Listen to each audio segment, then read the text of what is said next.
नेपाली राष्ट्रिय क्रिकेट टोलीले ACC premier कपको तयारीका क्रममा भारतको बेंगलुरुमा खेलिएको अभ्यास खेलमा कर्नाटक विरुद्ध 116 रनको उत्कृष्ट जित हासिल गरेको छ। टस जितेर पहिलो ब्याटिङ गरेको नेपालले 45 ओभरमा आफ्ना सबै विकेट गुमाउँदै 188 रनको योगफल तयार पारेको थियो।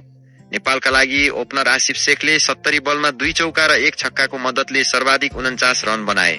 यस्तै ईशान पाण्डेले 34 रनको योगदान दिए भने देव खनालले 27 र सन्दीप जोराले 27 रन जोडे।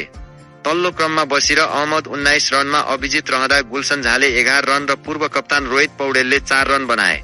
अन्य ब्याटरहरू अर्जुन कुमाल र करण केसी 0 रनमा आउट भयो भने कप्तान सन्दीप लामिछानेले 2 र शेर मल्लले 1 रन जोडे। कर्नाटकका बलर कीर्ति एमले उत्कृष्ट बोलिङ गर्दै सर्वाधिक 5 विकेट लिए।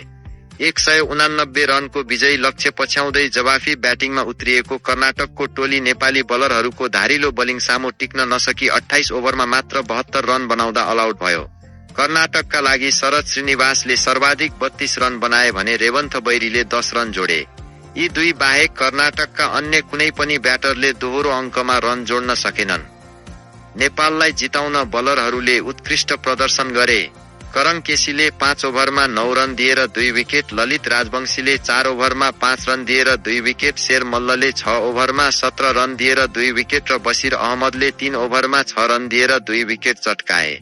यस्तै हेमन्त धामी र कप्तान सन्दीप लामिछानेले 1-1 विकेट हात पारे। ब्याटिङमा केही उतार चढाव आए पनि घातक बोलिङको मद्दतले एसीसी प्रिमियर कप अघि प्राप्त यो शानदार जितले टोलीको मनोबल थप उच्च बनाएको छ। भोलिका दिनमा नेपालले भारतको राज्य स्तरीय टोली कर्नाटकसँग अभ्यास खेलहरू खेल्नु उचित हो वा होइन? एसिया कप वा ठूला प्रतियोगिताको तयारीका लागि यस्ता टोलीसँग खेल्दा नेपाली टोलीलाई फाइदा हुन्छ कि हुँदैन? तपाईको विचार के छ? कृपया तल कमेन्ट बक्समा पक्कै लेख्नुहोला। साथै क्रिकेट सम्बन्धी यस्तै ताजा अपडेटहरूका लागि हाम्रो च्यानललाई सब्स्क्राइब गर्न नभुल्नुहोला।